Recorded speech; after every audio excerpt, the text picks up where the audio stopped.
Big boss season 7 അവസാന live നടന്നുകൊണ്ടിരിക്കുകയാണ്. Mirror task കഴിഞ്ഞിരിക്കുകയാണ്. ഇനി നമ്മൾ എവിക്ഷന് വേണ്ടി കാത്തിരിക്കുകയാണ്. അതിൻ്റെ ഇടയിൽ കൂടെ ഒരു സംഭവം വരുന്നുണ്ട്.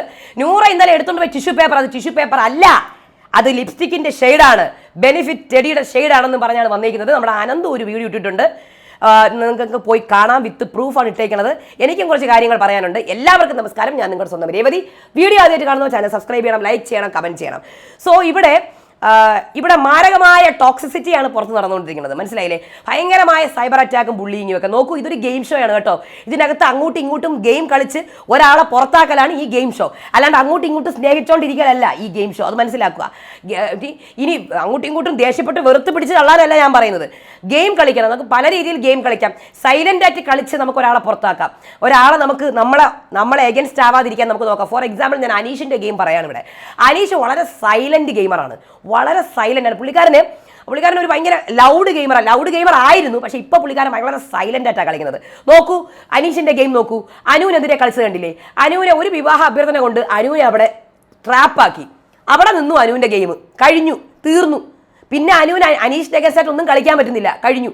അത് അനീഷിന്റെ ഒരു സൈലന്റ് ഗെയിമാണ്. ആവാം, ഇമോഷണലും ആണ്. ആ പുള്ളിക്കാരൻ മനസ്സുകൊണ്ട് വിവാഹ അഭ്യർത്ഥന നടത്തിയിട്ടുണ്ട്, മനസ്സുകൊണ്ട് പുള്ളിക്കാരന് ഇഷ്ടവുമാണ്. പക്ഷേ ഇതൊരു ഗെയിം ഷോ ആണല്ലോ, അതിന് നമുക്ക് ഗെയിമായിട്ട് നമുക്ക് കണക്കാക്കാം. അതോടുകൂടി അനു അവിടെ തീർന്നു. ഇനി അത് കഴിഞ്ഞ് ഷാനവാസിനെയും പുള്ളിക്കാരനെ ഭയങ്കര ഇഷ്ടമാണ്, അത് ഗെയിമായിട്ട് ഞാൻ കണക്കാക്കുന്നില്ല. പക്ഷേ ഇതൊരു ഗെയിം ഷോ ആയതുകൊണ്ട് തന്നെ ഷാനവാസിനും അനീഷിനെതിരെ ഒന്നും മിണ്ടാൻ പറ്റത്തില്ല. അവിടെയും അത് കഴിഞ്ഞു, മനസ്സിലായില്ലേ? അപ്പോൾ ഇതൊക്കെ ഒരു സൈലന്റ് രീതിയിൽ നമുക്ക് ഹാൻഡിൽ ചെയ്യാം, ബഹളം വെച്ചൊക്കെ ഹാൻഡിലും ചെയ്യാം. പക്ഷേ ഈ അനീഷിൻ്റെ ഇതെന്ന് പറഞ്ഞാൽ ആ കാര്യത്തിൽ നമ്മൾ അനുവിനെ ലോക്കാക്കി ഷാനവാസിനെയും അവിടെ ലോക്കാക്കിയിരിക്കുകയാണ്. അത് അനീഷിൻ്റെ ഒരു സ്നേഹവുമുണ്ട്, എന്നാൽ ഒരു ഗെയിമും ഉണ്ട്. ആ രീതിയിലാണ് പൊയ്ക്കൊണ്ടിരിക്കുന്നത്. അപ്പോൾ ഇതുപോലൊരു ഗെയിമാണിത്. ഈ ഗെയിമിൽ നമുക്കൊരു പരിധി വരെ നമുക്ക് എല്ലാവരെയും നമുക്ക് നെഗറ്റീവ് പറയാം. അവരുടെ ഗെയിം കൊള്ളത്തില്ല, ഈ ഗെയിം ശരിയല്ല, ഇത് മോശമായി പോയി, ഇതിങ്ങനെയല്ല ചെയ്യേണ്ടത് പറയാം. പക്ഷെ അതിൽ കഴിഞ്ഞ് ഇപ്പം അനുവിന് അഗൻസ്റ്റ് ആരെങ്കിലും പോയി കഴിഞ്ഞാൽ അവർ ഭയങ്കര ദുഷ്ടന്മാർ, അനുവിൻ്റെ കൂടെ ആരെങ്കിലും നിൽക്കുകയാണെങ്കിൽ അവരൊക്കെ നല്ലവർ. ഇതൊക്കെ ഒന്നും ആവശ്യമില്ല, ഇതൊക്കെ അനാവശ്യ കാര്യങ്ങൾ. കാര്യം എപ്പോൾ വേണമെങ്കിലും കാര്യം ഇങ്ങനെ തിരിയാം, തകിടം മറിഞ്ഞു വരാം. അപ്പോൾ അതുകൊണ്ട് സ്റ്റോപ്പ് സൈബർ അറ്റാക്ക്. ദയവ് ചെയ്തിട്ട് അവരൊക്കെ പുറത്തിറങ്ങി. ഇത് ഗെയിം ഷോയാണ്. ഗെയിം കഴിഞ്ഞിട്ട് അവർക്കൊരു ലൈഫുണ്ട്, അത് കഴിഞ്ഞ് അവർ പുറത്ത് വരട്ടെ, അവർ സന്തോഷമായിട്ട് ഇരിക്കട്ടെ. അതേ എനിക്ക് പറയാനുള്ളൂ. അല്ലാതെ ഇവിടെ കിടന്ന് എൻ്റെ പൊന്നോ കരച്ചിലും ബഹളവും കമന്റ് സെക്ഷനിൽ എടീ എന്നൊക്കെ പറഞ്ഞുകൊണ്ട് ആരോട് കാണിക്കണോ? ദയവ് ഇത് പ്രേക്ഷകരെ ഇതിലൊന്നും വീഴാതിരിക്കുക. പറ്റുകയാണെങ്കിൽ ഞാൻ ഫാൻസുകാരുടെ ടോക്സിക് ഫാൻസിൻ്റെ കാര്യം പറഞ്ഞാണ്. അടുത്ത വർഷം വേറെ ആർക്കെങ്കിലും വേണ്ടിയിട്ട് ജയ വിളിക്കാൻ പോകുന്ന ആൾക്കാരാണ് ഈ ഫാൻസുകാർ. അതുകൊണ്ട് പ്രേക്ഷകരെ നിങ്ങളുടെ കാര്യം നോക്കുക, നിങ്ങൾക്ക് ഇഷ്ടമുള്ള ആൾക്കാർക്ക് വോട്ട് ചെയ്യുക, ഗ്രാൻഡ് ഫിനാലെ കാണുക, നിങ്ങൾ പോവുക. വേറെ പണിയൊന്നുമില്ല. ഇതിൻ്റെ പുറകെ നടന്ന് ഈ ടോക്സിസിറ്റി ഒന്നും നിങ്ങൾ മനസ്സിലേക്ക് എടുക്കരുതേ. ഇതൊക്കെ എല്ലാ കൊല്ലവും വരുന്നൊരു സംഭവമാണ്. അല്ലെങ്കിൽ ഇങ്ങനെയൊക്കെ തന്നെയായത്. ഈ സീസൺ കുറച്ച് നല്ല ടോക്സിക് സീസണാണ്, ഒരുപാട് ആരോപണങ്ങളുള്ള സീസണാണ്. അതുപോലെ തന്നെ ഇതുപോലത്തുള്ള ആരോപണങ്ങൾ ഇനി ഒരു സീസണിലും ഉണ്ടാവരുതെന്ന് ഞാൻ പ്രാർത്ഥിക്കുന്നു. ടിഷ്യൂ പേപ്പറിൻ്റെ കാര്യം അനന്ത് പറഞ്ഞിരിക്കുന്നത്, അനന്ത് ലിപ്സ്റ്റിക്കിൻ്റെ ഷെയ്ഡാണെന്നാണ് പറഞ്ഞിരിക്കുന്നത്. എനിക്ക് അതിനെക്കുറിച്ച് കൂടുതൽ ഡീറ്റെയിൽസ് പറയാൻ അറിയില്ല. അതിനകത്ത് അനന്തുവിൻ്റെ വീഡിയോ പോയി കണ്ടാൽ മതി. പുള്ളിക്കാരനും ആദ്യം അത് ടിഷ്യൂ പേപ്പർ എന്ന് പറഞ്ഞിട്ടത്. പിന്നെ എനിക്ക് ഈ ടിഷ്യൂ പേപ്പറിൻ്റെ കാര്യത്തിൽ വലിയ താല്പര്യമില്ല. കാര്യം എന്ന് പറഞ്ഞാൽ ഞാൻ പറഞ്ഞായിരുന്നു ടിഷ്യൂ പേപ്പർ അല്ല ഇമ്പോർട്ടൻറ്റ്. ഇതിനകത്ത് ഇമ്പോർട്ടൻ്റ് എന്ന് പറയുന്നത് നമ്മുടെ ആ നമ്പർ അല്ല ഇമ്പോർട്ടൻറ്റ്. കാര്യം ആരുടെ ഇപ്പം വീട്ടുകാരുടെ നമ്പർ എഴുതി കൊടുത്താലും ചേച്ചിയുടെ നമ്പർ എഴുതി കൊടുത്താലും അത് പിന്നെ പിയാറിന് കൈമാറല്ല. അതിൻ്റെ മാറ്റർ അനു അത് പറഞ്ഞിട്ടുണ്ടോ ഇല്ലയോ എന്നാണ്. അക്ബറിൻ്റെ അഗൻസ്റ്റ് ആയിട്ട് പുറത്തത് ഡിഫെയിം ചെയ്യാൻ കൊടുത്തിട്ടുണ്ടോ, പിന്നെ 50,000 രൂപ വോട്ടിൻ്റെ കാര്യം, ഇതൊക്കെയാണ് ഇമ്പോർട്ടൻറ്റ്. ഇതൊരു ആരോപണമാണ്. ഇത് അനു തന്നെയാണ് ഇന്നലെ എടുത്തിട്ടത്, സ്വന്തമായിട്ട് എടുത്ത് തലയിൽ വെച്ചത്. അക്ബറും നൂറയൊക്കെ പറഞ്ഞ് വേണ്ട, നമുക്ക് താല്പര്യമില്ല, അവിടെ കിടക്കട്ടെ. അപ്പോൾ ഈ പുള്ളിക്കാർ തന്നെ തലയിലെടുത്ത് വെക്കുകയും ചെയ്തു. സോ ഇതൊരു ആരോപണമാണ്. അതിൻ്റെ ഇടയിൽ കൂടെയാണ് നൂറ ടിഷ്യൂ പേപ്പർ എടുത്തുകൊണ്ട് പോയെന്ന് പറഞ്ഞ് കുറേ പേര് വന്നത്. അപ്പം ഞാൻ നോക്കിയപ്പോൾ എനിക്ക് ആ ക്ലിപ്പ് അയച്ചു തന്നു.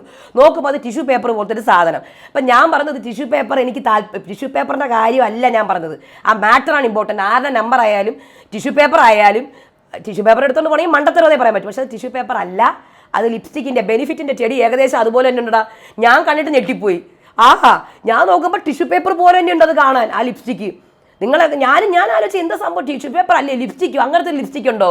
നോക്കുമ്പോൾ അത് ടിഷ്യൂ പേപ്പർ ചുരുട്ടിയിട്ട് മുകളിൽ ക്യാപ്പുള്ള അതേ സംഭവം ഇങ്ങനെ പിടിച്ചുകൊണ്ട് പോകുമ്പോൾ ടിഷ്യൂ പേപ്പർ പോലെ ഇരിക്കുക. അപ്പോൾ എന്തോ ആയിക്കോട്ടെ, എനിവേ ടിഷ്യൂ പേപ്പർ ആണോ അല്ലയോ അതൊന്നും അല്ല ഇവിടെ ഇമ്പോർട്ടൻ്റ്. ആ മാറ്റർ പറഞ്ഞിട്ടുണ്ടോ ഇല്ലയോ, അതാണ് എനിക്ക് ഇമ്പോർട്ടൻ്റ്. അതാണ് ഞാൻ ഇന്നലെ വന്ന് പറഞ്ഞത്.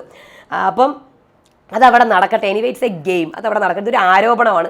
അത് അനുവിൻ്റെ ഇതിൽ വന്നു, നമുക്കൊന്നും ചെയ്യാനും പറ്റത്തില്ല. അതല്ലാന്നോ ഇല്ലാന്നോ ഒന്നും തെളിയിക്കാൻ പറ്റില്ല. ആദില വന്ന് പറഞ്ഞു, അനു എന്നോട് പറഞ്ഞതെല്ലാം ഞാൻ അത് മാറ്റി പറയില്ല എന്ന് പറഞ്ഞിട്ടുണ്ട്. സോ ഇത് അവിടെ കിടക്കട്ടെ. കാര്യം ഒരുപാട് ഇതിനെക്കാട്ടിയും വലിയ വലിയ ആരോപണങ്ങളൊക്കെ അവിടെ കിടക്കണം. അതിൻ്റെ ഇടയിൽ കൂടെയാണ് ഈ ചെറുത്. സോ ഇതിൻ്റെ ഒന്നും ഒരാവശ്യവുമില്ല. ഇപ്പോൾ ഇനി ഒരു ദിവസം കൂടിയേ ഉള്ളൂ.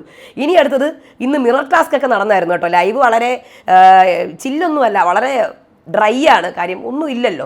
കഴിയുന്നതും പെട്ടെന്ന് ലൈവ് കട്ട് ചെയ്യുന്നതായിരിക്കും നല്ലത്. കാര്യം ഒന്നുമില്ല, വെറുതെ ഇങ്ങനെ കണ്ടുകൊണ്ടിരിക്കുക, അത്രയേ ഉള്ളൂ. നിവിൻ ഇവിടെ തത്തമ്മേനെ എണ്ണിക്കൊണ്ട് നടക്കുന്നുണ്ട്. കാലൊടിഞ്ഞ തത്തമ്മ എനിക്ക് വേണം എന്നൊക്കെ പറയുന്നുണ്ട്.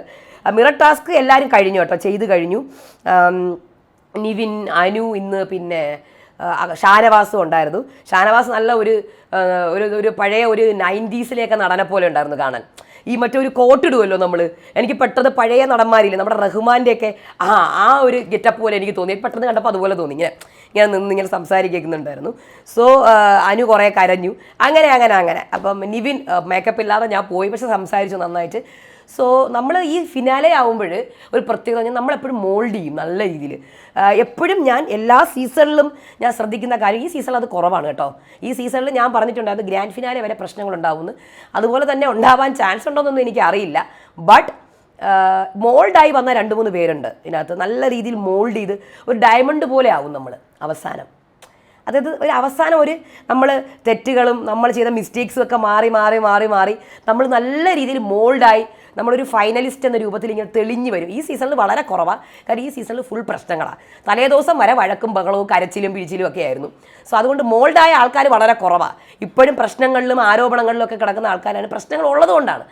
അപ്പോൾ ഇതിനകത്ത് ഞാൻ നിവിനെ കാണുന്നുണ്ട്. നിവിൻ നിവിൻ്റെ ജേണി നോക്കിക്കഴിഞ്ഞാൽ നിവിൻ ഇങ്ങനെ വന്ന് ഇങ്ങനൊരു വീഴ്ച വീണു ആ അനുവിൻ്റെ കാര്യത്തിൽ. പക്ഷെ അവിടെ നിന്ന് പുള്ളിക്കാരൻ നല്ല രീതിയിൽ കയറി വന്നിട്ടുണ്ട്. നിവിൻ്റെ കാര്യം പറയാം. പിന്നെ ഈ നിവിൻ്റെ കാര്യം തന്നെ, നിവിൻ്റെ ജേണി എനിക്ക് ഭയങ്കര അതിശയമായിട്ട് ഫീൽ ചെയ്തിട്ടുണ്ട്. കാര്യം പുള്ളിക്കാരൻ അങ്ങനെ വളരെ ഒരു 2 മാസം വെറുതെ നിവിൻ കളഞ്ഞ ആളാണ്. വെറുതെ കളഞ്ഞു പുള്ളിക്കാരൻ. ഞാനാണെങ്കിൽ ഈ പയ്യൻ ഇത്രയും കഴിവുണ്ടായിരുന്നെങ്കിൽ നേരത്തെ ഇതൊക്കെ ചെയ്തുകൂടായിരുന്നോ? നേരത്തെ ഫസ്റ്റ് വീക്കിലേ തുടങ്ങിയിരുന്നെങ്കിൽ തന്നെ നല്ല രീതിയിൽ കുറച്ചും കൂടെ മുന്നിൽ ഇത് ഒന്നും ചെയ്യാണ്ട് തന്നെ ഇവിടം വരെ എത്തി. അപ്പോൾ അത് പിന്നെ ഷാനവാസും ഇപ്പം നല്ല രീതിയിൽ തന്നെ പുള്ളിക്കാരൻ ഒന്നിലും കയറി അങ്ങനെ ഓവറായിട്ട് ഇടപെടുന്നില്ല.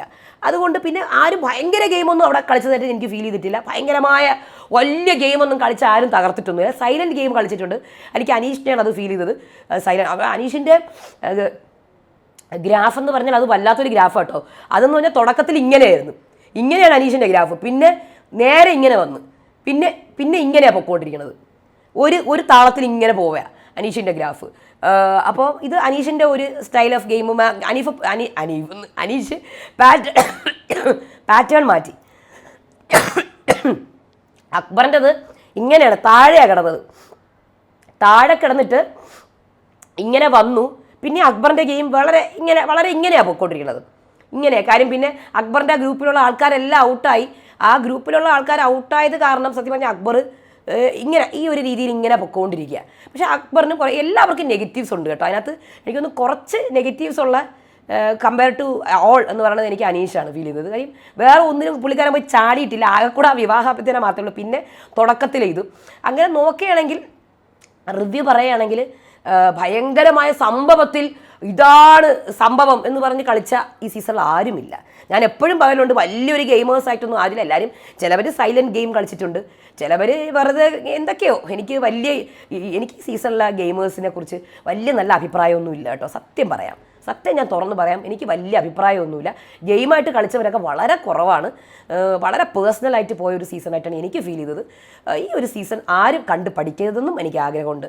ഈ ഗെയിമുകളും ദയവ് ചെയ്ത് ആരും കണ്ട് പഠിക്കരുത്. എനിക്ക് വലിയൊരു താല്പര്യമില്ലാത്ത ഒരു ഗെയിമേഴ്സാണ്. കാര്യം അവരുടെ ഗെയിമിങ് ഒട്ടുമേ നമുക്ക് മറ്റ് കണ്ടസ്റ്റൻസിന് അല്ലെങ്കിൽ അടുത്ത സീസണിൽ വരാനുള്ള ആൾക്കാർക്ക് കോപ്പി ചെയ്യാൻ പറ്റുന്ന ഒരു ഗെയിമല്ല ആരും കളിക്കുന്നത്. സത്യമായിട്ട് അൺഎത്തിക്കലായിട്ട് കുറേ പേര് കളിക്കുന്നുണ്ട്. അതൊന്നും ആവശ്യമില്ല. നമുക്ക് മറ്റൊരാളെ വേദനിപ്പിച്ചുകൊണ്ട് നമ്മൾ കളിക്കുന്നതിനോട് എനിക്ക് യോജിപ്പില്ല. അപ്പോൾ അതുകൊണ്ട് ഈ ഗെയിമുകളൊന്നും ദയവീത് ആരും ഫ്യൂച്ചറിൽ എടുത്തുകൊണ്ട് വന്നേക്കല്ലേ. പ്രത്യേകിച്ച് ഈ PR ഗെയിമൊക്കെ അയ്യോ മതിയായി. അപ്പോൾ എന്തായിരുന്നാലും അടുത്ത ഇതിനു വേണ്ടി കാത്തിരിക്കാം. വേറൊന്നും ഉണ്ടാവത്തില്ല. ഇപ്പോൾ അനുവും നിവിനും സംസാരിച്ചുകൊണ്ടിരിക്കുന്നുണ്ട്. നൂറ് അവിടെ ഇരിപ്പോൾ നമുക്ക് എവിക്ഷനാണ് ഇമ്പോർട്ടൻറ്റ്. അടുത്ത എവിക്ഷന് വേണ്ടി കാത്തിരിക്കുകയാണ്. ഷോക്കിംഗ് എവിക്ഷൻ ആയിരിക്കുമോ ഇല്ലയോ എന്നുള്ളത് നമുക്ക് കാത്തിരുന്ന് കാണാം. അടുത്ത വീഡിയോ ആയിട്ട് വരാം. അതുവരേക്കും ബായ്.